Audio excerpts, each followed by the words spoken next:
है कि Azad Samaj party Bhim army में नौजवानों की संख्या ज्यादा है। मैं चैलेंज करके कहता हूं मीडिया को कि वो अपने पीछे घूम के देख के बताएं कि आज नौजवान ज्यादा है या इस समाज के रखवाले बहादुर और जिनको समाज की नींव देते वो ज्यादा है।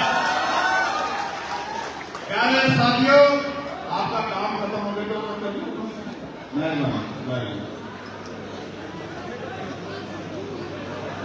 आपको अगले 1 घंटे अपने बल को स्थापित करने के लिए धरती पे आना पड़ेगा, जमीन पर बैठना पड़ेगा। और जिसको तो नहीं बैठ सकता वो रास्ते से उस रास्ते से बाहर जाकर सुन लो, लेकिन जो पीछे लोग बैठे हैं उनको परेशान मत करो। जो नहीं बैठ पाए वो उस रास्ते के बाहर जाके सपोर्ट में जाके सुन लो, मेरी आवाज वहीं तक जाएगी। पता है नहीं पता मेरी आवाज वहीं तक जाएगी।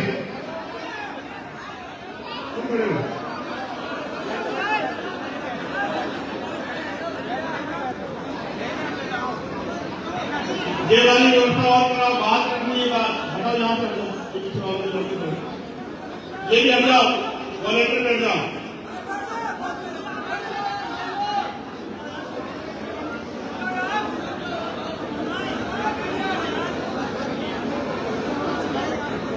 ये संख्या तो है ज्यादा और जगह पड़ गई है कम।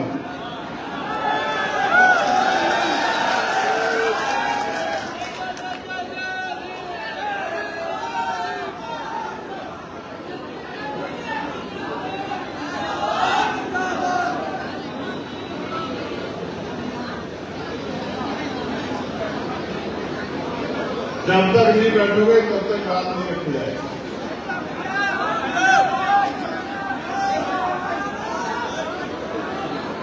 ये इनका क्या नाम है? आप हट जाओ, आप इन्हीं के जगह हट जाओ। प्यारे साथियों, अस्तित्व बचाओ, भाईचारा बनाओ। प्रभु जन सम्मेलन जो 7वां सम्मेलन सबसे पहले सहारनपुर में हुआ, फिर दूसरा सम्मेलन हापुड़ में हुआ, तीसरा सम्मेलन गाजीपुर में हुआ, चौथा सम्मेलन आगरा में हुआ, 5वां सम्मेलन, और सम्मेलन नहीं कहिए, ब्लास्ट कहिए, ब्लास्ट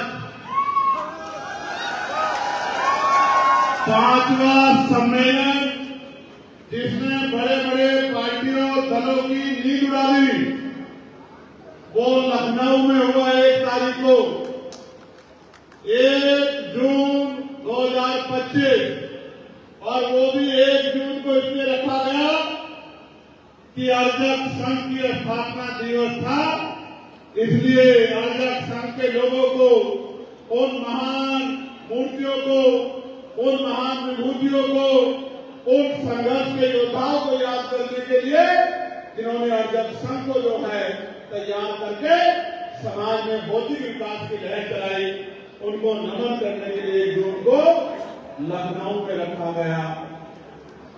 फिर 6वां सम्मेलन झांसी में रखा गया, बुंदेलखंड की धरती पर, छलकारी बाई, मां छलकारी बाई की धरती पर।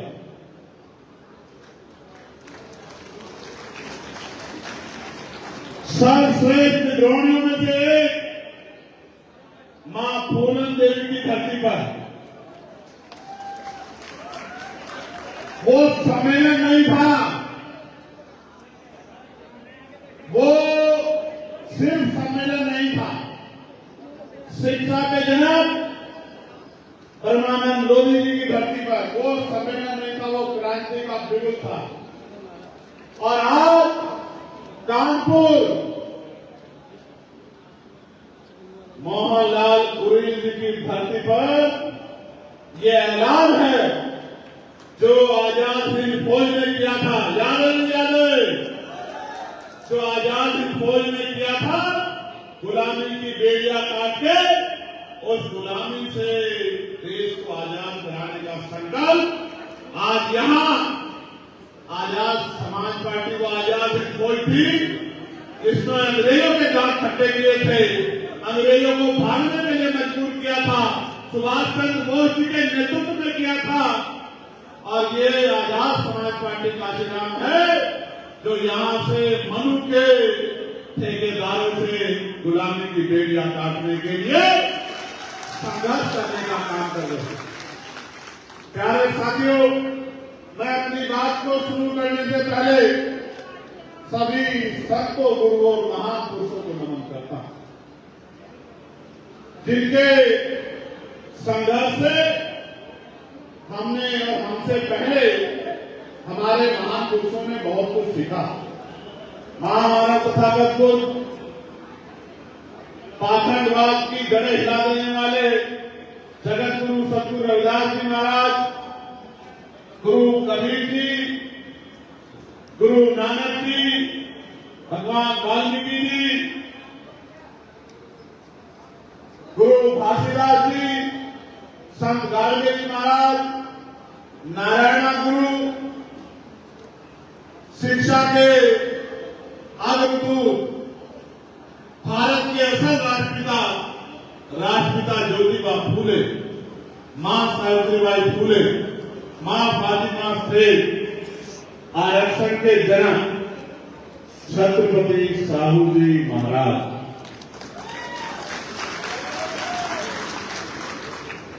करोड़ों शोषितों, वंचितों, महिलाओं, किसानों, नौजवानों के उस समय भी और आज के भी आदर्श नेता विश्व कवि डॉक्टर बाबा साहब अम्बेडकर और जब संघ की स्थापना करने वाले महामना रामसु वर्मा, चौधरी महाराज सिंह भारती, बाबू जगदेव प्रसाद कुशवाहा, जननायक कपूरी ठाकुर, पेरियार मलय यादव, ईवी पेरियार रामानायकर स्वामी, बाबू श्रीदयाल चौरसिया, संत राम जी प्रजापति, परमानंद लोधी, मां अहिल्या भाई होलकर, मां झलकारी बाई, मां अवंतिका बाई लोधी,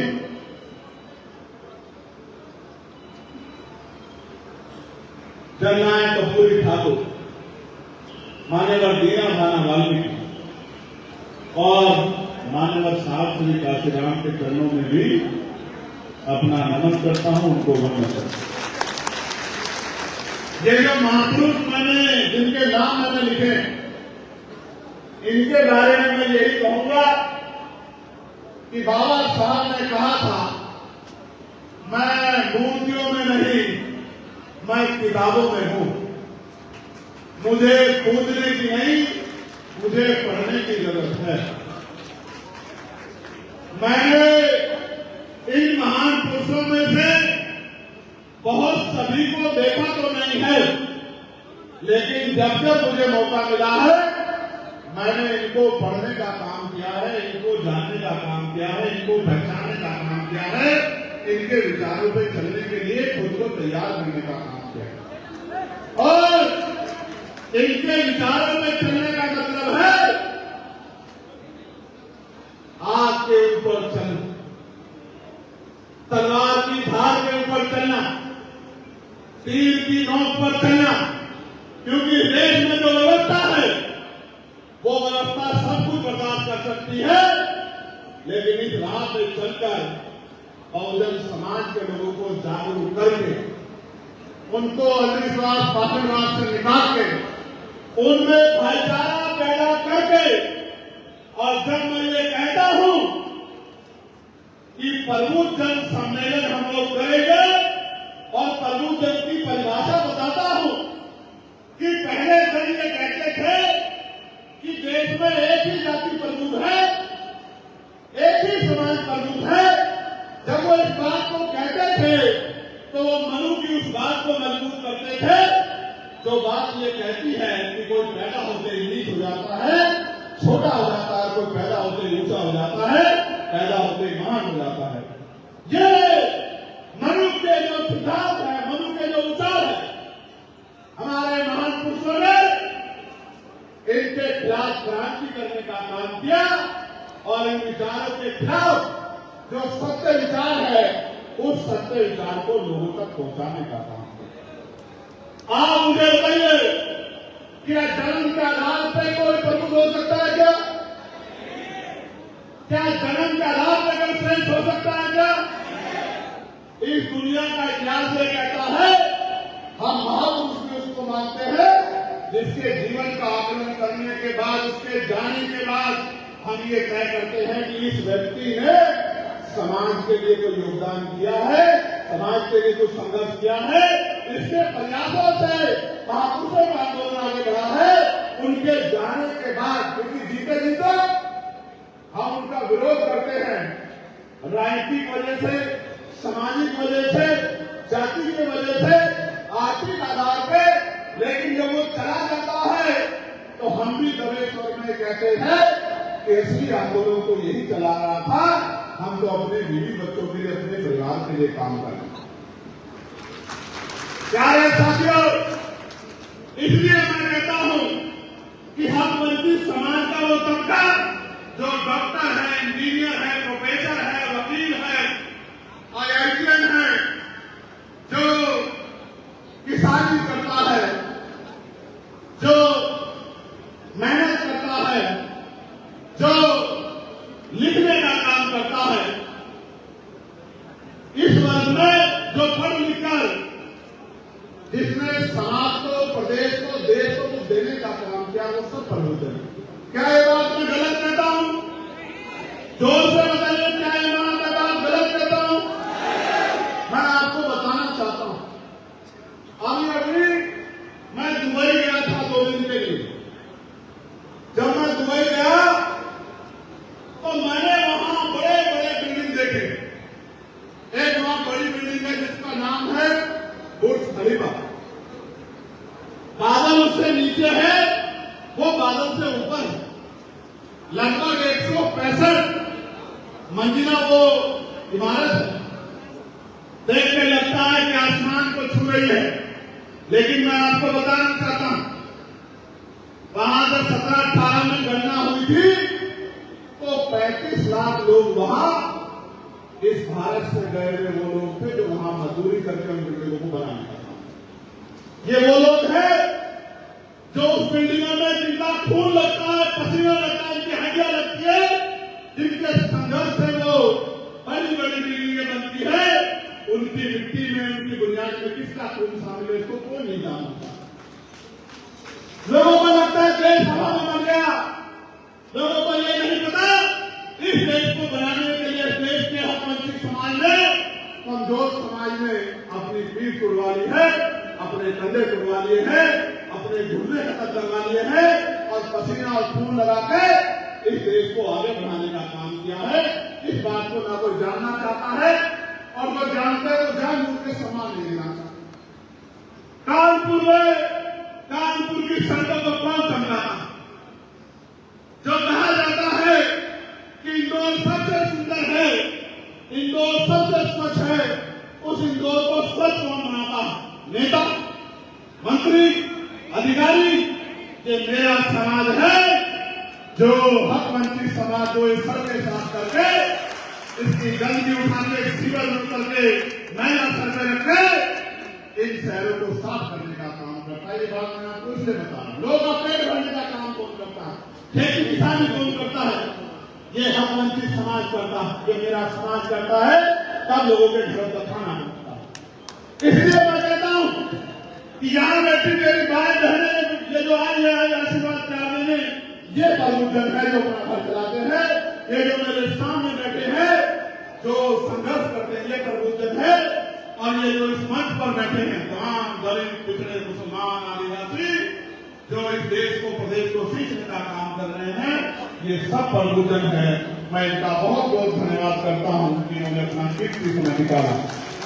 प्यारे साथियों, इस मंच पर हमारे प्रदेश अध्यक्ष भाई सुनील सिंह तोड़ जी, प्रदेश उपाध्यक्ष पीताम्बर प्रजापति जी, भाई सौरभ किशोर जी, इस मंडल के मुख्य मंडल प्रभारी राम गोपाल जी, भीम आर्मी के प्रदेश सह संयोजक भाई कौशल वाल्मीकि जी, मंडल प्रभारी मेरे छोटे भाई जयेंद्र कबीर जी, प्रदेश संगठन मंत्री श्री प्रकाश विश्वकर्मा जी, चांद बागमारे जी, बलवीर सिंह जाटव जी, प्रदीप निगम जी, रविंद्र पाल सिंह जी, जावेद वासी जी, छविराम जाटव जी, अभिषेक जाटव जी, हर्ष चौधरी जी, अमन जाटव जी, प्रोफेसर देवेंद्र सिंह जी जो मिशन 78 में है, भारत भूषण जी जिलाध्यक्ष कानपुर नगर, प्रदीप संगवार जी जिलाध्यक्ष कानपुर देहात, रविंद्र गौतम जी जिलाध्यक्ष औरैया, सुंदरम एडवोकेट जी जिलाध्यक्ष इटावा, प्रभात गौतम जी जिलाध्यक्ष कन्नौज, संजीव सिंह जी जिलाध्यक्ष फरुखाबाद, ओपी गौतम जी जिला संयोजक भीम आर्मी, अमित गौतम जी, सुदर्शन यादव जी जो मिशनरी गार्ड के प्रदेश संयोजक में हमारे जागृति जत्था के, सुनील कोहली जी जो महानगर के प्रभारी हैं, सिद्धार्थ गौतम जी जो महानगर के अध्यक्ष हैं, अंकित कुमार जी, सिद्धार्थ गौतम विश्वकर्मा जी और अंकित कुमार जी, साथ साथ जिन्होंने आर्थिक सहयोग किया, माननीय रविंद्र पाल सिंह जी जिन्होंने 1 लाख रुपए का सहयोग किया है, कुलदीप सिंह पाल जी जिन्होंने 25,000 रुपए का सहयोग किया है, प्रदीप निगम जी जिन्होंने 1 लाख रुपए का सहयोग किया है, लाल मोहम्मद खान जी जिन्होंने 25,000 रुपए का सहयोग किया, प्रोफेसर देवेंद्र जी जिन्होंने 25,000 रुपए का सहयोग किया है, डॉक्टर संजीव जी जिन्होंने 25,000 रुपए का सहयोग किया है, कैप्टन कप्तान सिंह जी जिन्होंने 30,000 रुपए का सहयोग किया है, हमारे ब्रिजेश कटियार जी जिन्होंने अर्जक संघ की तरफ से 50,000 रुपए का सहयोग किया है, हमारे भीम आर्मी के साथी कितने ओपी गौतम जी और उनकी पूरी टीम ने 20 रुपए की शस्त्रशील कटा के 1 लाख रुपए का सहयोग इकट्ठा किया। साथ साथ इस मंच पर उपस्थित सम्मानित वक्तागण जिन्होंने अच्छे सुझाव दिए हैं, प्रोफेसर ब्रिजेश चंद्र कटियार जी जो विभागाध्यक्ष है बायो केमिकल इंजीनियर डिपार्टमेंट के, केदारनाथ सचान जी जो पूर्व राष्ट्रीय सचिव अपना दल के, प्रोफेसर धर्मेंद्र जी जो जनता डिग्री कॉलेज इटावा में है, डॉक्टर जी सचान जी जो चेयरमैन बिरला ग्रुप हैं, पत्रकार अशोक यादव जी, धर्मेंद्र कश्यप जी जो पूर्व में स्वयंदेव राजगढ़ पार्टी में थे, शिवराम पाल जी जो शिक्षक हैं, श्रीमती जीत मित्रा जी, प्रोफेसर राघवेंद्र प्रताप सिंह जी और तुलसी राम वाल्मीकि जी, भाई गंगाराम पाल जी जो पूर्व मंडल कोऑर्डिनेटर है बसपा के, आज उन्होंने आजाद समाज पार्टी में आस्था विश्वास दिखाया है। मैं उनका स्वागत करता हूं और आजाद समाज पार्टी में उनका स्वागत है।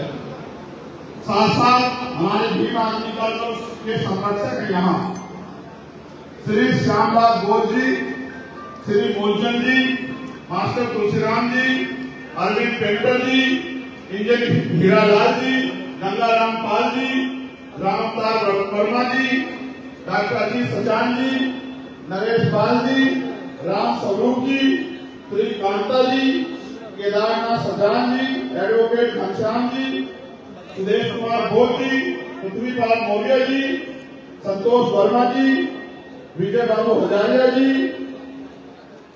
मैकुलाल छोटे जी, सुंदरलाल धर्म जी, राम शंकर रघुवंशी जी, कुलदीप जी, पीएम निराला जी, बलमोहन दास जी, कैलाशनाथ सोनकर जी, हीरालाल जी, यजवंतन राव जी, छत्रपाल जी, रमेश कुमार बख्शी जी, मेवालाल धर्म जी, महेंद्र पाल जी, विनय बिहारी जी, विनोद बिहारी जी, एडवोकेट शशिकांत जी, रविंद्र कुमार मधुर जी, शिवनाथ बाबू जी, प्रेमचंद वाल्मीकि जी, रामकृष्ण वर्मा जी, मोहनलाल जी, राम कृपाल जी, सूर्य नारायण जी, नरेश चंद जायसवाल जी, आप सबका मैं बहुत बहुत धन्यवाद करता हूँ।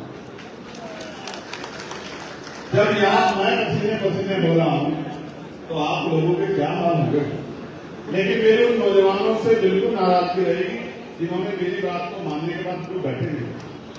उनसे मेरा प्यार नहीं हो सकता और वो मेरे सिपाही नहीं हो सकते। मैं इस बात को मानता हूँ, क्योंकि जो मेरा सिपाही है उसको तो मैं रात को 12 बजे 1 बजे भी कह देता हूँ कि आदमी से टकराना है, वो फिर पीछे पलट के नहीं देखता है। मैं इस बात को जानता हूँ। प्यारे साथियों, आज मैं अपनी बात कबीरदास जी के उस दोहे से शुरू करूंगा जो आप सबके लिए बहुत महत्वपूर्ण है। कबीर खड़ा बाजार में लिए लुपाटी हाथ, जो घर जाए अपना चले हमारे साथ। मैं इसका मतलब भी आपको समझा देता हूं। कबीरदास जी बाजार में लाठी लेके खड़े और ये कह रहे हैं कि जो अपना घर फूकना चाहता हो, जलाना चाहता हो, वो इस आंदोलन में हमारे साथ चले। प्यारे भाइयों, ये आंदोलन प्राप्त करने का नहीं, ये आंदोलन देने का है। इस पूरे आंदोलन को जब आप पढ़ोगे, जानोगे, समझोगे तो आपको एहसास होगा कि हमारे महापुरुषों ने इस समाज से कुछ लिया नहीं है, अभी तो अपना पूरा जीवन इस समाज को जगाने के लिए और इसकी गरीबी, बेबसी, लाचारी को खत्म करने के लिए अर्पित किया। इसलिए मैं आप सबसे कहना चाहता हूं आज बहुत जिम्मेदारी से, जैसे ही लखनऊ में प्रदूषण सम्मेलन हुआ, जो हलचल मची है वो हलचल रुकनी नहीं चाहिए। ये तो 7वां है, अभी तो 11 और बाकी है, लेकिन 11 खत्म होंगे घर नहीं बैठूंगा, गाड़ी उठा के यात्रा के लिए निकलूंगा, तब तक चैन से नहीं बैठूंगा जब तक उत्तर प्रदेश की धरती पे एक अम्बेडकर वाली नहीं बैठेगा। मेरी बात करो मुकाबला, तुमने हिम्मत है, चैलेंज है हम लोग के चंद्रशेखर आजाद का, अपने भाइयों के भरोसे, बहनों के भरोसे करो मुकाबला। अगर तुमने हिम्मत है सामने आकर मुकाबला करो, अगर भूल ना सकाए तो मेरा नाम चंद्रशेखर आजाद। प्यारे साथियों, प्रदूषण सम्मेलन इसलिए किया जा रहा है कि पिछले 27 में 15 साल हो जाएंगे, 15 साल, पिछले 15 साल में जो 2027 में हो जाएंगे। राम जी का वनवास भी 14 साल का था, 14 साल के बाद उनको भी राजपाल याद आ गया। इस भूले बिखरे बहुजन समाज को समझ नहीं आया कि बिना राजकाल के आप लोग इस प्रदेश में करोगे क्या। आज प्रदूषण सम्मेलन के जरिए हम लोग समझा रहे हैं कि जातिगत जनगणना होनी चाहिए। और आप याद रखके सुन लो, पार्लियामेंट का हिस्ट्री निकलवा लो, पार्लियामेंट के जो है डिबेट निकलवा लो।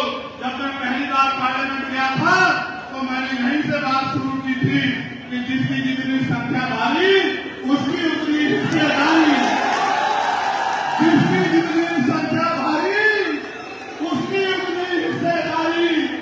अब धन धरती राजपाट बटके रहेगा, अपने धन धरती राजपाट को हम लोग लेके रहेंगे। ये बात जो है मैंने पहले दिन कही, और इसके लिए जातिगत जनगणना होनी ही चाहिए, क्योंकि जातिगत गणना होगी तो ये पता लगेगा किसकी कितनी संख्या है और किसकी जेब में क्या है। सिर्फ जातिगत जनगणना नहीं, उसके आर्थिक आंकड़े भी जारी होने चाहिए।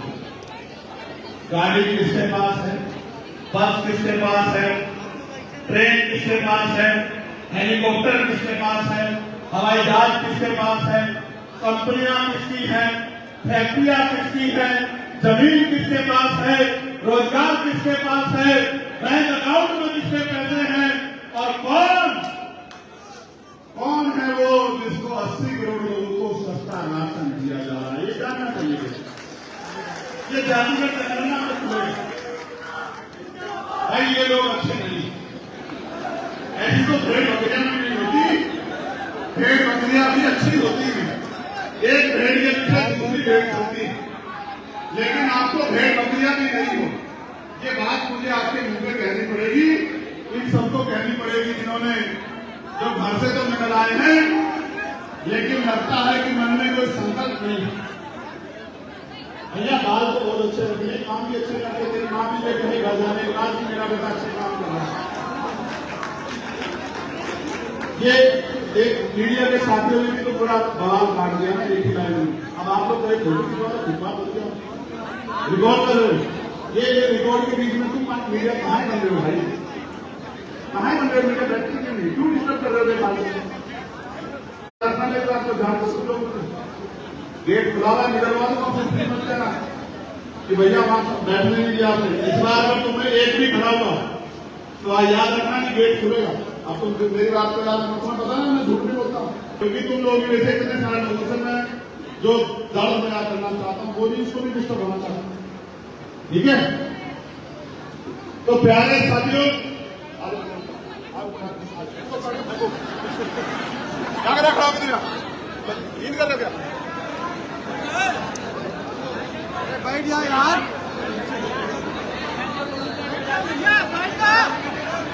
ये अनुशासन बनाने के लिए क्या थोड़ा सा कम लेना पड़ेगा। अब आगे के सम्मेलन में याद रखो, आप गेट बंद कर दो, अच्छा लगे किसी को बुरा लगे, अनुशासन तो बनाना पड़ेगा। ये इन चंद लोगों की वजह से पूरा डिस्टर्ब हो रहा है। ये आप लोग भी पीछे हो जाओ, समझदार हो, सिर्फ मीडिया वालों को छोड़ के बाकी सब लोग बैठ जाओ। तो चलो इस बात से ध्यान हटाओ। अगली बार इस बात की जिम्मेदारी भी मैं अपने आप में संभालूंगा, किसी अच्छे आदमी को लगाकर मैं वो इस अनुशासन को बना के रखूंगा। प्यारे साथियों, तो मैं बात आपसे कह रहा हूं कि जातिगत जनगणना होनी चाहिए और उसके आर्थिक आंकड़े भी जारी होने चाहिए। ये होगी तो एक आईना हमारे सामने आएगा, हमें पता लगेगा, क्योंकि 1931 के बाद नहीं हुए ना। SC/ST की होती है, सिर्फ SC/ST की होती है ना, ओबीसी की होती है ना, सामान्य वर्ग की होती है। तो संपूर्ण जातिगत गणना होनी चाहिए और उसके आर्थिक आंकड़े जारी होने चाहिए। जैसे बिहार में हुआ था तो पता लगा कि 10% आबादी सामान्य समाज की है और 90% आबादी SC/ST ओबीसी माइनॉरिटी। अब मेरा ये कहना है कि जब ये हो जाए तो फिर शासन साधन संसाधन में भी बंटवारा होना चाहिए। फिर 52% ओबीसी को 52% आरक्षण मिलना चाहिए। इस बात का मैं सबसे पुरजोर वकालत करूंगा और अगर इसके लिए संघर्ष करना पड़ा, जैसे मानव काशीराम साहब ने कहा था कि मंडल कमीशन लागू करो वरना कुर्सी खाली करो, इस काम को दोहरा कर दिखाने का काम भी आजाद समाज पार्टी करेगी। मेरी बात को आप याद रखें। प्यारे साथियों, ये भी मन में शंका बड़ी आ गई है कि ईवीएम के द्वारा वोट की चोरी हो रही है। ये भी बहुत बड़ी शंका लोगों के मन में है और मैं समझता हूं कि लोकतंत्र में तो जो जनता की समस्या है, जो जनता की शंका है, जो जनता की मांग है, पूरी होनी चाहिए। होनी चाहिए। लोकतंत्र का मतलब क्या होता है? लोकतंत्र का मतलब होता है जनता द्वारा जनता का शासन, यानी कि जनता अपने लिए प्रशासक नियुक्त करती है कि हमारी काम धाम की रखवाली कौन करे, ठीक है? तो जनता ये चाहती है। आप भी आज बता दो, बैलेट से चुनाव होना चाहिए या ईवीएम से? ईवीएम से कह रहे हो क्या? समझ नहीं आ रहा।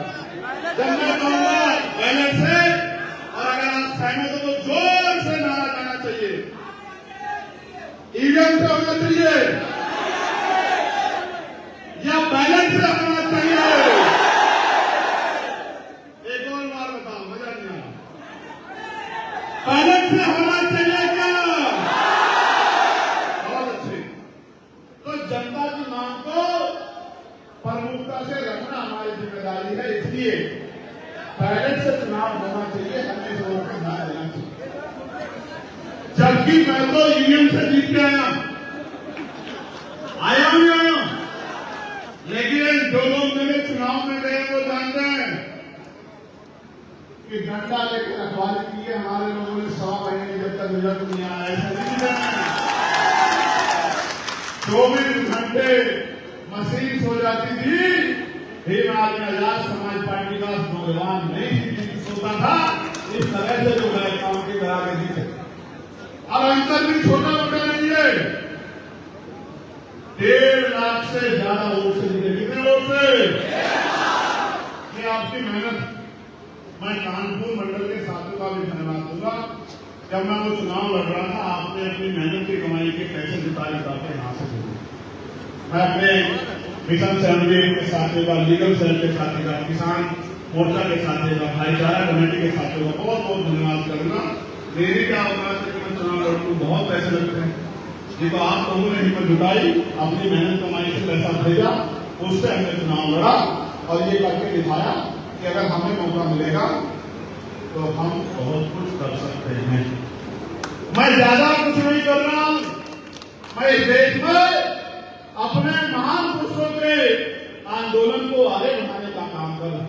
जिस आंदोलन को राष्ट्रपिता ज्योतिबा फुले ने चलाया, उनके बाद छत्रपति साहूजी महाराज ने चलाया, उन्होंने 50% दिया था। मैं 52 की बात कर रहा हूं। तो भाई बताओ 60-70 साल में ये तो समझो 1902 की बात है। 123 साल बाद अगर मैं 2% और आगे बढ़ा रहा हूं तो कौन सा बड़ा काम कर रहा हूं? आप बताओ। बढ़ना तो 60% चाहिए था।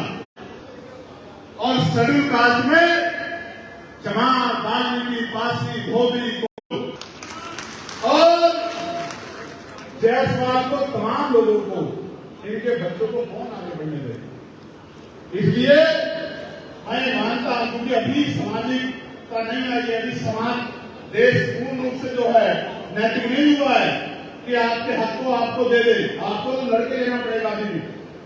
इसलिए कह रहा, इसलिए मैंने पार्लियामेंट में प्राइवेट मेंबर बिल लाके कहा कि निजी क्षेत्रों में भी SC, ST, OBC के लोगों को आरक्षण का लाभ मिलना चाहिए। बताओ मिलना चाहिए, मिलना चाहिए?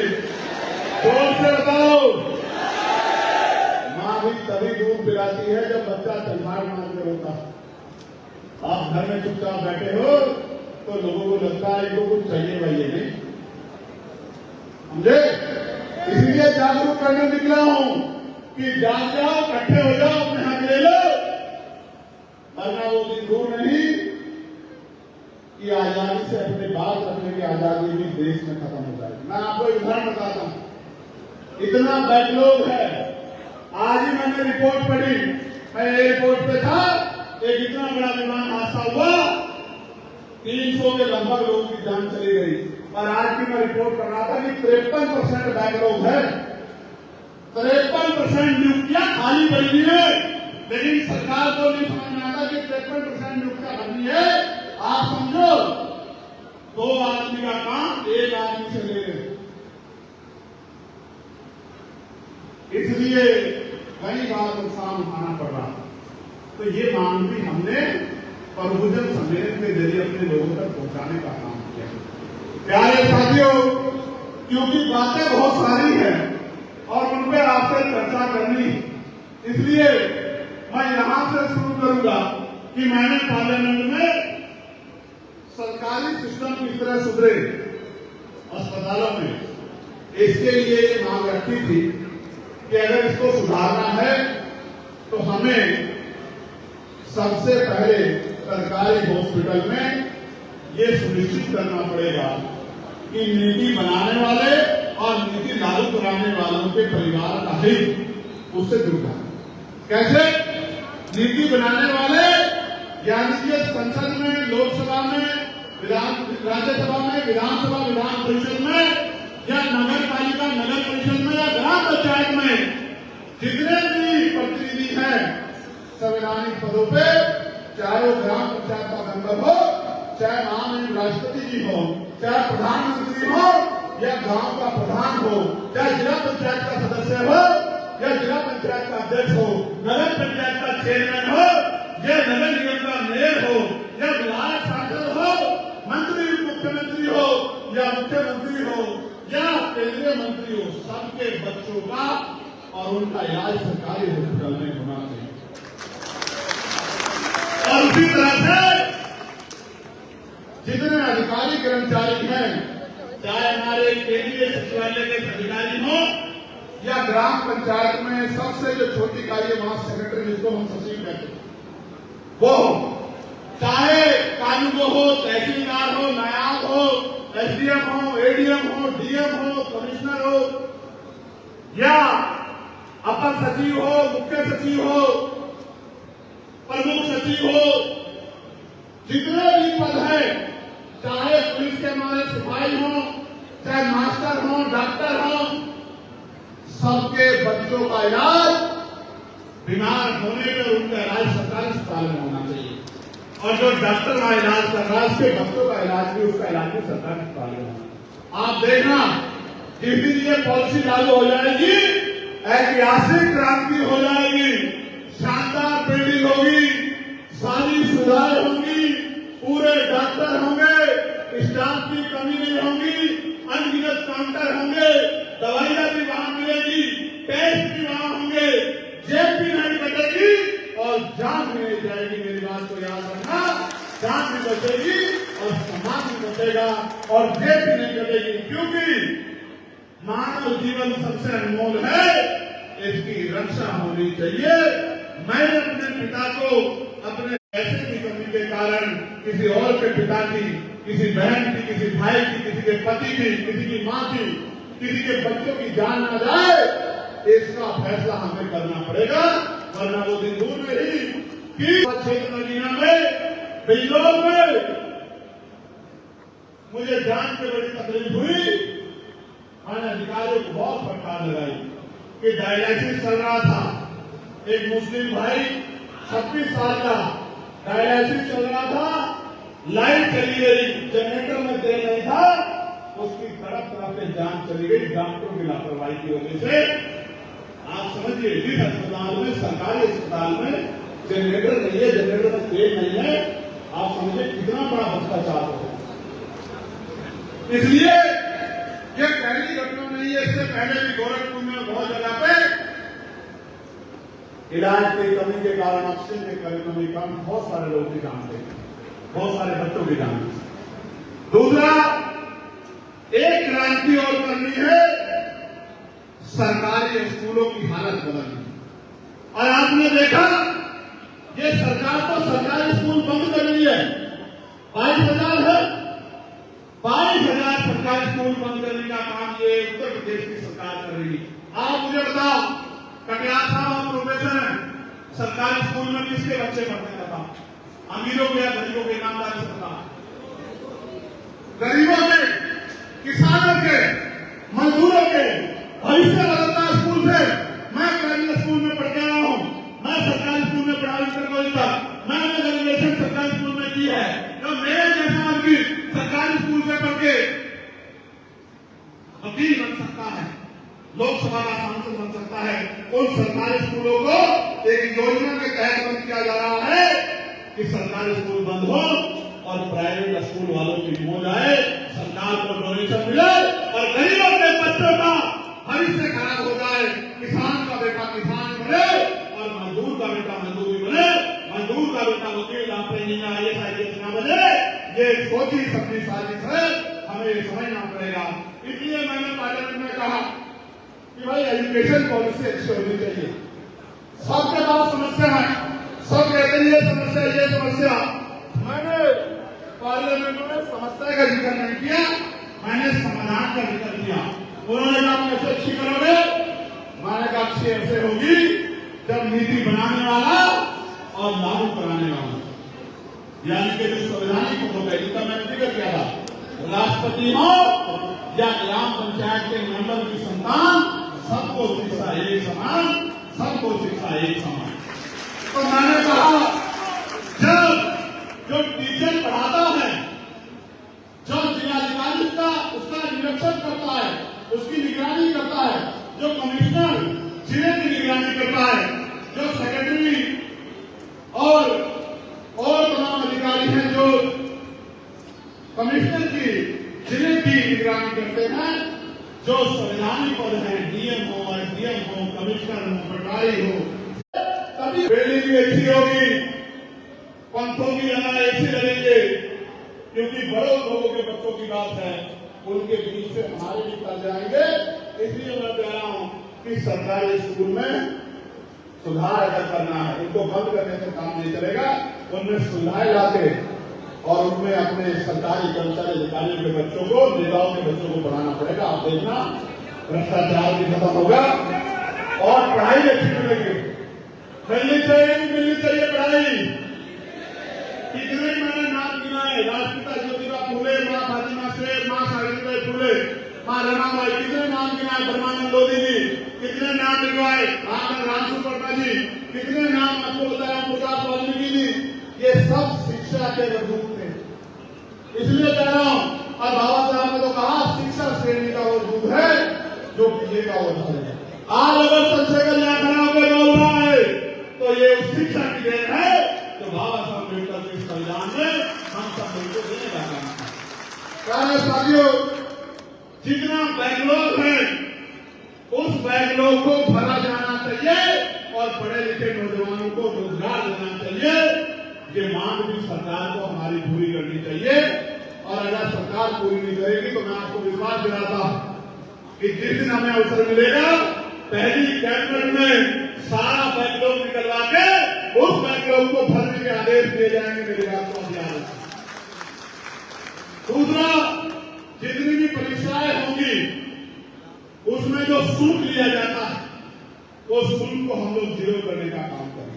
मेरी बात को ध्यान रखें। चाहे किसी भी डिपार्टमेंट की भर्ती हो, कोई शुल्क नहीं लगेगा और परीक्षाएं निष्पक्ष होंगी। इस सरकार की तरफ पेपर नहीं लीक होगा। मेरी बात को याद रखना, पेपर नहीं लीक होगा, पेपर नहीं लीक होगा और मतलब शिक्षक भर्ती का आरक्षण का घोटाला नहीं होगा। मेरी बात को याद रखना, जिसका जो हक है वो मिलकर रहेगा। सारे नेता हैं पिछड़े वर्ग के, इन दलों में, पार्टियों में 20,000 पद खाले, 20,000 बच्चों का, 20,000 परिवारों का भविष्य उजाड़ ले। कल ये सरकार बैठे ताली बजा के तमाशा देखती रही। हाईकोर्ट ने उनके फेवर में आदेश कर दिया। मैं 5 दिन तक लखनऊ के जमीन पे पड़ा रहा, आधी तूफान में, गर्मी में, तब जाकर वो पद मिले थे। हाईकोर्ट ने हमारे पक्ष में ऑर्डर कर दिया, सरकार सुप्रीम कोर्ट चली गई। ये देना नहीं चाहती। मेरी बात को आप याद रखना, ये तो आपको जमीन पे लिखा के और ना तो दूसरों से पीटना चाहती है। सरकार का समझने का काम करो। प्यारे साथियों, प्रमोशन में रिजर्वेशन, अब इसमें ये बात बड़ी चुभती है कि प्रमोशन में रिजर्वेशन का जो फायदा होगा तो वो क्यों रुके। इसमें सिर्फ ये सरकार दोषी नहीं है, इनसे पिछड़े वाली सरकार ने भी प्रमोशन में रिजर्वेशन का बिल पार्लियामेंट में भरवा के हमारे दलित वर्ग के, आदिवासी वर्ग के कर्मचारियों को उनके अधिकारों को छीनने का काम किया, उनके खून के आंसू उनको रुलाने का काम किया। अगर इनकी जरूरत में होता तो मैं कहता एससी एसटी के साथ ओबीसी और माइनॉरिटी को भी जोड़ लो, इनको भी प्रमोशन में रिजर्वेशन का नाम दो, इनको भी प्रमोशन रिजर्वेशन का नाम देके मुख्य पदों पर जाने का मौका दो। मैं आपको विश्वास दिलाता हूं प्रमोशन में आरक्षण एससी एसटी ओबीसी को हम लोग दिलाते रहेंगे, माइनॉरिटी की। मेरी बात को आप याद रखना, लिख रहे और पुरानी पेंशन को जिस तरह खत्म किया गया, आज हमारे साथ सचान जी हैं। सचान जी जैसे सीनियर लोग पुरानी पेंशन की वजह से हर परिवार में सम्मान का जीवन प्राप्त करते थे। तुलसीराम जी सम्मान का जीवन प्राप्त करते थे, परिवार में दिक्कत होती थी और संघर्ष करने वालों की मदद भी कर पाते थे। लेकिन पुरानी पेंशन खत्म करके इस समाज की रीढ़ तोड़ने का काम कर दिया। तो इसी सरकार ने, जो केंद्र और राज्य में, इसी सरकार ने काम करने का। तो मैं आपको विश्वास दिलाता हूं कि पुरानी पेंशन को लागू कराने के लिए हम लोग पूरा प्रयास करेंगे कि पुरानी पेंशन लागू हो जाए। प्रत्येक गांव में पक्की सड़कें बनाने के लिए और जो बिजली का बिल है, आप बताओ बिजली विभाग को निजीकरण की भेंट चढ़ा रहे हैं, देखा नहीं देखा, मैं सुना नहीं सुना। आज 1 लाख परिवारों को उनकी सरकारी नौकरी छीनने का और तमाम तरह से जो आप सुनना, मेरी बात को क्यों करने प्राइवेट आपको पता है? जानना चाहते हो? बिजली प्राइवेट होगी तो महंगी होगी, महंगी होगी तो गरीब लोग सोलर की तरफ भागेंगे। और सोलर का काम किसके पास है? गूगल पे सर्च करके देख लेना, आपको पता लग जाएगा कि किसको मदद करने का काम किया जा रहा है। इसलिए बिजली को महंगी करने का काम किया जा रहा है। मैं आपको स्पष्ट तौर पर कह रहा हूं, अगर निजीकरण के जरिए इन कर्मचारियों की नौकरी छीनने काम करेगी सरकार, तो उत्तर प्रदेश में बंद उड़ाने का काम हम लोग करेंगे। पूरे उत्तर प्रदेश की सिस्टम को ठप करने का काम हम लोग करेंगे। उन अधिकारी कर्मचारियों की रक्षा करने का काम करेंगे। और मैं बिजली विभाग के साथियों के साथ साथ अन्य विभाग के साथियों को भी बताना चाहता हूं, जलते घर को देखने वाले फूस का छप्पर आपका है, आपके पीछे तेज हवा है, आगे मुकद्दर आपका है। उसके कत्ल में मैं भी चुप था, मेरा नंबर अब आया, मेरे कत्ल पे आप भी चुप हो, अगला नंबर आपका है। आज बिजली विभाग के जो लोग चुप है, अधिकारी कर्मचारी दूसरे भागों के, कल आपके भाग का नंबर आएगा, तब एक ही आदमी आपके लिए खड़ा होगा, एक ही संगठन आपके लिए खड़ा होगा, एक ही पार्टी आपके लिए खड़ी होगी। वो है भीम आदमी आजाद समाज पार्टी और आपके लिए संघर्ष करने वाला भाई चंद्रशेखर आजाद। प्यारे साथियों, आज कानून व्यवस्था का क्या हाल है? कानून व्यवस्था का यह हाल है, गरीबों की बच्चों की अस्मतें लूट रही हैं, उनके घरों को जलाया जा रहा है, उन्हें मार के लटकाया जा रहा है, कोई सुनने वाला नहीं है। कौशाम्बी में क्या हुआ? कौशाम्बी में जिस परिवार के को अपमान देना पड़ा, उसी परिवार के लोगों को जेल जाना पड़ा। कौशाम्बी में पाल समाज के लोगों के साथ क्या हुआ? हमारी टीम आ गई थी और बहुत जल्द मैं भी कौशाम्बी के परिवार से मिलने के लिए जाऊंगा। इस मंच से आपको ऐलान करके कह रहा हूँ, उनकी लड़ाई लड़ने का काम करूंगा। मैंने मांग की है उसमें सीबीआई जांच हो। सरकार अगर सच्ची है तो सीबीआई जांच करा दे, दूध का दूध, पानी का पानी करा दे। अगर जो दोषी हो उस पर कार्रवाई होनी चाहिए, लेकिन सरकार के दम पे दोषियों को बचाने का काम सरकार न करे, इसके परिणाम घातक होंगे। लेकिन पाल समाज पिछड़ा वर्ग जा गया, ये कुर्सी भी आपके नीचे से खींच लेगा, जिस कुर्सी पे बैठ के दमन कर रहे हो, दमन कर रहे हो। मेरी बात को याद है, एक घटना नहीं है, आप कोई सा जिला उठा लो, उत्तर प्रदेश का रोज हत्याएं हो रही है, रोज हत्याएं हो रही है, रोज घर जलाए जा रहे हैं, रोज जमीन छीनी जा रही है, रोज मारा पीटा जा रहा है जाति के आधार पे। और इस कानपुर में आ जाओ, दूर दूर जाते रहो, सीएमओ ईमानदार था तो निलंबित हो गया, हो गया नहीं हो गया। एक कानपुर में हुआ नहीं हुआ, कल ही तो हुआ है शायद, कल परसों में ही तो हुआ, भूल तो नहीं गए। सीएमओ को कह रहे हैं सिस्टम का हिस्सा बन जाओ। कौन से सिस्टम का हिस्सा बनाना चाहते हैं? सीएमओ ने कहा सिस्टम का हिस्सा नहीं बनूंगा। सीबीआई ने जिस संस्था को चार्जशीट की है उसको काम नहीं दूंगा, तो सीएमओ निलंबित हो गए। और सीएमओ बेचारे पीसी करके कह रहे हैं कि मेरे साथ अन्याय हो गया, और आधी सरकार उनकी तरफ है और आधी सरकार दूसरों की तरफ। और मैं यहां से सीएमओ साहब को कहना चाहता हूं, समाज में रहोगे तो आपकी तरफ हाथ उठाने से पहले 1000 बार चंद्रशेखर आजाद से लड़ना पड़ेगा सरकार को जाएगा। और अगर उन्हीं के गुणगान गाओगे, उन्हीं की बात बोलोगे, उन्हीं की बोली बोलोगे, उन्हीं के विचार में रख जाओगे, तो निलंबित नहीं होंगे, तमाम तरह का अपमान सहना पड़ेगा, कोई पूछ नहीं आएगा। मेरी बात को बदलना संदेश के तौर पर कह रहा हूं। इस मंच से सीएमओ के माध्यम से तमाम अधिकारी कर्मचारियों को कह रहा हूं, पिछड़े दलित वर्ग के, मुस्लिम समाज के और न्याय पसंद हर समाज के अधिकारी कर्मचारियों को कह रहा हूं, अभी भी वक्त है, आप बहुत बड़ी जिम्मेदारी आपके कंधों पर, समझदारी से काम करो। समाज साथियों,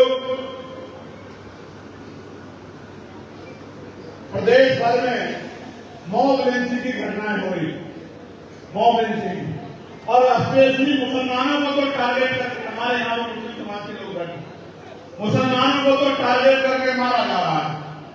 अगर जांच भी नहीं होगी तो पता लग जाए कि मुस्लिम नाम है, बुलडोजर चलेगा, पीटा जाएगा, गोली लगेगी, खान देनी जाएगी।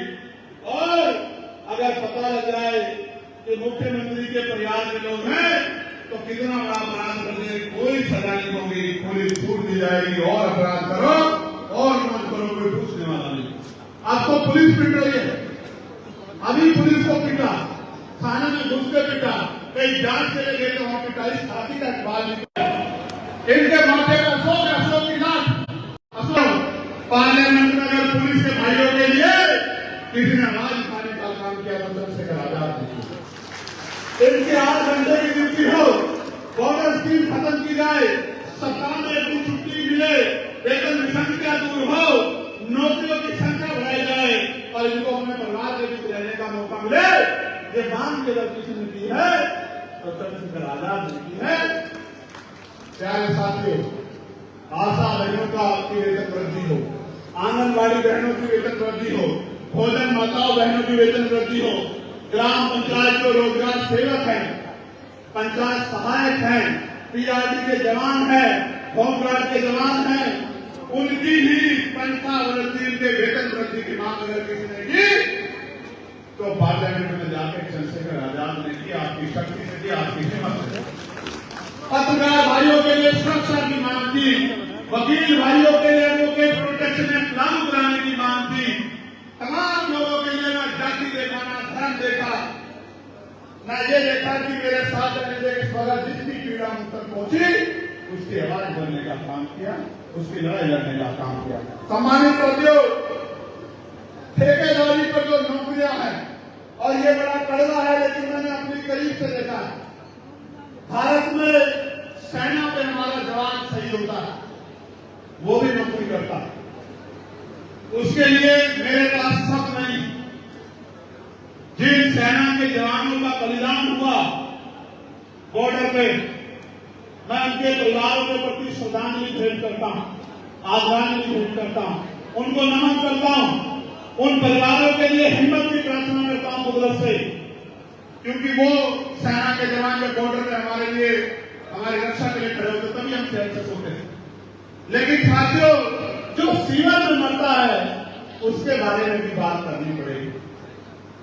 वो भी नौकरी करता है, उसका जीवन भी मूल्य रखता है, उसकी मां को भी पैदा करते हुए दर्द होता है, उसके जाने में उसके बच्चों को भी, उसकी पत्नी को भी, उसकी बहन को भी, उसके पिता को भी, उसकी मां को भी दर्द होता है। क्या उसका दर्द ज्यादा नहीं होता? उसको तो कोई सम्मान नहीं देता। वो तो मजबूरी में 5,000, 7,000, 9,000, 11,000, 17,000 की नौकरी पे मैला उठाता है, जिसको सबसे अपमानित काम माना जाता है। उसमें भी पक्की नौकरी नहीं देते। मैं आपको विश्वास दिलाता हूं, एक भी कच्ची नौकरी नहीं रहेगी, सबको पक्की नौकरी देने का काम हम लोग करेंगे। मेरी बात का जितने डिपार्टमेंट में संख्या रखी गई है, आउटसोर्सिंग रखी गई है, उनको सूचीबद्ध करके योग्यता के आधार पे उनकी नौकरियों को पक्का करने का काम करेंगे। इस बात को मैं आपको विश्वास दिलाता हूं। और ठेकेदारी संविदा पे अपने लोगों को मरने नहीं देंगे। सीवर में इस बात का भी आपको विश्वास दिलाता हूं, इस ठेकेदारी प्रथा को भी खत्म करेंगे। सम्मानित साथियों, किसानों को उनकी फसल पे एमएसपी की गारंटी हम लोग देंगे कि उनकी फसल सड़े नहीं, उनको नुकसान नहीं। क्योंकि जब किसान की फसल पकती है तो कुदरत उसकी परीक्षा लेने के लिए घनघोर बादल लहरा देती। घनघोर बादल को देख के किसान कभी कभी डर जाता है। मेरे ज्यादा किसान तो नहीं, जिस किसान ने 16 महीने जेल में काटे, कितने महीने दोबारा बताओ, कितने महीने? जिसने 16 महीने 10/6 की कालकोठरी में काटे हों, जिसने देश की बड़ी बड़ी जेल तिहाड़ 2 बार देखी हो, जिसके बदन पे जितनी हड्डियां नहीं उससे ज्यादा जिसने लाठियां खाई हो, जिसके दांत तोड़ दिए गए हो, पैरों के नखून खींच ले गए हो, जिसकी रीढ़ की हड्डी में 4 जगह गैप हो और जिसने गोली खाई हो, मौत को सामने से देखा हो, वो चंद्रशेखर आजाद आपसे डरने वाला नहीं है। मेरी बात को आप याद रखें। इसलिए आपसे कह रहा हूं बहुत जिम्मेदारी से कि किसानों को फसल पे हम एमएसपी गारंटी देंगे और जब तक पढ़े लिखे नौजवानों को रोजगार नहीं मिलता उनको रोजगार भत्ता दिलाने का काम करेंगे। इस बात को मेरा जिक्र लेना नोट करें। प्यारे साथियों, यही कानपुर में 18 जून को 50 झोपड़ियां जल गई थी, क्योंकि वो अमीरों के महल नहीं थे, गरीबों की झोपड़ियां थी। आज तक सरकार ने शायद कोई मुआवजा नहीं दिया उन परिवार को, कभी उनका प्रशासन ने भी सुन नहीं ली। इसलिए सुन नहीं ली कि फर्क नहीं पड़ता उनके जीने मरने से, क्योंकि ये व्यवस्था उनको इंसान भी नहीं मानती। आज बिजली की बेतहाशा कटौती हो रही है, किसी जिले में चले जाओ, कई 6 घंटे कटौती, 8 घंटे कटौती, कोई पूछने वाला नहीं है। इस सरकार को 8वां साल लग गया है। ये सरकार सो रही है, इनको नहीं पता कि बिजली के लिए क्या व्यवस्था इन्होंने की है। इनका तो एक ही उद्देश्य है कि निजीकरण करना है बिजली का। मैं आपको विश्वास दिलाता हूं कि इन बिजली के बिलों को भी कम करने का काम करेंगे और सस्ती बिजली लोगों तक पहुंचाने का काम करेंगे। मेरी बात को आप याद रखना।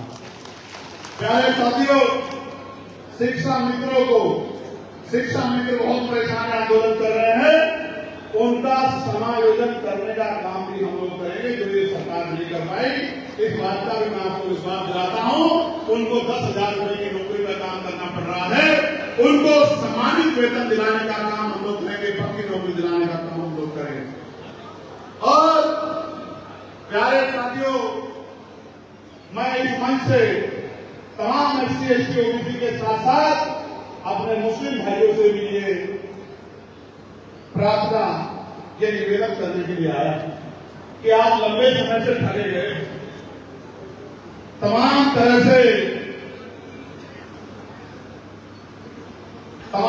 से चुनाव के समय आपको लुभावनी बातें करके आपको ठगने का काम किया जाता। और जब आपके नेताओं पे अन्याय होता है या आपके समाज पर अन्याय, को पूछने वाला नहीं होता। पूरे देश भर में जहां भी किसी मुस्लिम भाई का अन्याय हुआ होगा, भी मानने के भाइयों ने आगे बढ़कर लड़ाई को लड़ने का काम किया होगा, उनको ताकत देने का काम किया। मैं आपको कहना चाहता हूं, आपने सबको मौका दिया है, एक मौका चंद्रशेखर आजाद को भी आपको देना चाहिए। देना चाहिए बताओ, देना चाहिए कौन हाथ उठाने बताओ, देना चाहिए। एक मौका देने के बाद दोबारा किसी नेता की जरूरत नहीं पड़ेगी। इस बात का मैं आपको विश्वास दिलाता हूं। आपको भी आपके सम्मान और रिश्तेदारी के साथ आगे बढ़ाया जाएगा। जितनी संख्या हमारी उसकी उतनी हिस्सा है। प्यारे साथियों, शहीद मेजर सलमान खान बस अड्डे पर उनके नाम का बोर्ड जो अभी तक नहीं लगा है, उसको लगवाने के संबंध में एप्लीकेशन आई। मैं इसके लिए अधिकारी से बात करूं, लेकिन अब मैं आपको भी कुछ काम बताना चाहता हूं। पहले आप बताओ, क्या आप मेरी मदद करोगे नहीं करोगे? बताओ, क्या आप इस मूवमेंट को आगे बढ़ाने में मदद करोगे नहीं करोगे? बताओ। ये दोनों हाथ उठा के बताओ। जब एक हाथ उठाएगा उसकी नहीं मानूंगा। जैसे हमारे एक सज्जन ने जो कैब लगाने बैठे एक ही हाथ उठाया, मेरी नजर तो सब पे रहती है, जब दोनों हाथ उठाएंगे तभी मैं मानूंगा। हाँ, आपने दोनों हाथ उठा लिए। अब आप गौर से मेरी बात को सुनो, बहुत शांति से। आप मैं आपसे सबसे महत्वपूर्ण बात देखो भाई, उनके मुकाबले का मीडिया तो हमारे पास नहीं है ना। उनके मुकाबले का धन तो हमारे पास नहीं है, साधन तो हमारे पास नहीं है। उनके मुकाबले की का बहुबल तो हमारे पास नहीं है। तो हमारे पास क्या? जैसे मान्यवर ने कहा था कि हमें अपने छोटे छोटे साधनों से बड़े बड़े कामों को अंजाम देना। और उन्होंने ये भी कहा कि मुर्दा लोग मिशन नहीं चलाते और जिंदा लोग मिशन को रुकने नहीं देते। मैं आज आपको विश्वास दिलाता हूं, जीवन में आपकी किसी से नाराजगी हो सकती है, विधानसभा स्तर में आपकी किसी से नाराजगी हो सकती है, प्रदेश स्तर पर मंडल स्तर पर आपकी नाराजगी हो सकती है, लेकिन ये नाराजगी व्यक्तिगत नहीं है, ये आंदोलन वैचारिक है। हमें पीछे नहीं हटना किसी की बातों से, हमें लगातार आगे बढ़ना है और इस कारवा को मंजिल तक पहुंचाना है। और मंजिल तक पहुंचा के उन गरीब माओं के आंसू पूछने हैं, उन गरीब बहनों के आंसू पूछने हैं, उन भूखे पेटों में रोटी पहुंचानी है, उन टूटे छपड़ों को मकान में बदलना है और उन उदासी वाले चेहरों पर खुशी लानी है, रोशनी। ये काम अकेले हम सब लोग नहीं कर सकते जब तक आपका साथ नहीं मिलेगा। आप जब तक घर से निकल के, क्योंकि जब हम 8 घंटे अपना घर चलाने के लिए मेहनत कर सकते हैं, तो जिन महापुरुषों के कार्य से, संघर्ष से हमें ये स्वाभिमान का जीवन मिला है, उस संविधान की रक्षा के लिए, बाबा साहब अम्बेडकर के आंदोलन को मजबूत करने के लिए, काशीराम साहब के संघर्ष को मजबूत करने के लिए, आरजेडी संघ के संघर्ष को पूरा करने के लिए, क्या हम 1-2 घंटे भी अपने घर से निकल के काम नहीं कर सकते? आने वाली पीढ़ी हमसे पूछेगी कि जब सब कुछ लूट रहा था, निजीकरण हो रहा था, संविधान पे हमला हो रहा था, सरकारी नौकरियां खत्म हो रही थी, जब हमारे लोगों को मारा पीटा जा रहा था, जब खेती की जमीन लूट रही थी, तब आप लोग क्या कर रहे हैं? क्या जवाब दोगे का सवाल? क्या पीढ़ी आपको पूछेगी? नहीं पूछेगी, जरूर पूछे। क्या जवाब दोगे? क्या देने आए थे? क्या लेकर जाओगे? इसका जवाब आपसे पूछा जाए। जिसके जीवन में कोई लक्ष्य नहीं होता, उसका जीवन, उसका आना जाना व्यर्थ होता है। इसलिए मैं आपसे कहता हूं, अगर सच में आपके अंदर जो बातें मैंने बताई को पूरा करने की ललक है, चाहत है, तो फिर मेरे साथ घर से निकलो और जिस बस्ती में रहते हैं उस बस्ती में घर-घर जाकर मेरी बात को पहुंचाओ, आजाद समाज पार्टी के विचारों को पहुंचाओ, महापुरुषों की बात को पहुंचाओ, गली गली प्रचार करो, गली गली में संगठन बनाओ, बूथ का संगठन बनाओ, सेक्टर का संगठन बनाओ, भाईचारा कमेटियां बनाओ, विधानसभा कमेटियां बनाओ, जिला कमेटियां बनाओ, प्यार बढ़ाओ, एक दूसरे के दुख सुख के साथी बनाओ, एक दूसरे का हाथ पकड़ो। चीटी चीटी के पीछे चलती है, देखिए नहीं देखिए, भेड़ भेड़ के पीछे चलती है, गधा भी गधे के पीछे चलता है। आप तो इंसान हो, आप तो समझो कि आपके लिए कौन लग रहा है, आपको किसके साथ चलना है।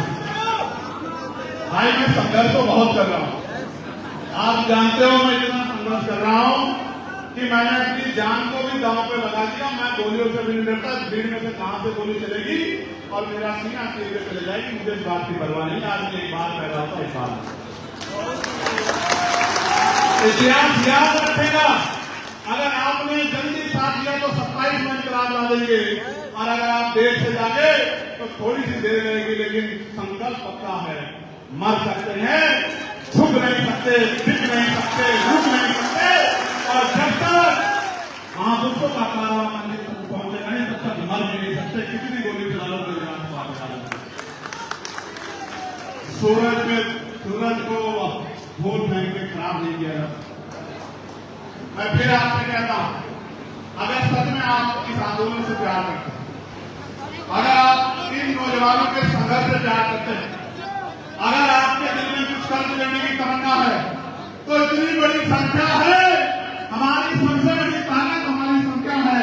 अगर दिन में 1 घंटे की काम करोगे तो 27 में और 27 से पहले त्रिस्तरीय पंचायत चुनाव में उत्तर प्रदेश में जब रिजल्ट आएगा, जमीन जमीन पे प्यार प्यार से धीरे धीरे कचरे की चाल से जो इनकलाब आएगा, उसको देख के अच्छे अच्छों की नींद उड़ जाएगी। मेरी बात का प्यार, मेरे साथ आप नगीना के लोगों का धन्यवाद दो, दोनों हाथ मांगे, ऐसे दोनों हाथ मांगे नगीना के लोगों का धन्यवाद दो कि उन नगीना के लोगों ने आपके इस भाई को ताकत देने का काम किया, आपको ताकत देने का काम किया, इस आंदोलन को ताकत देने का काम किया। नगीना के लोगों ने ताकत दी तो पार्लियामेंट में जाके मैंने बाबा साहब अम्बेडकर की जयंती पे अवकाश कराने का काम किया, जगत गुरु सतगुरु रविदास जी महाराज की जयंती पे अवकाश कराने का काम किया, और चाहे कोई कर्मचारी उनकी मांग उठाने का काम किया, पुरानी पेंशन की मांग उठाई और सोर्सिंग के खिलाफ आवाज उठाई, बैंगलोर के खिलाफ आवाज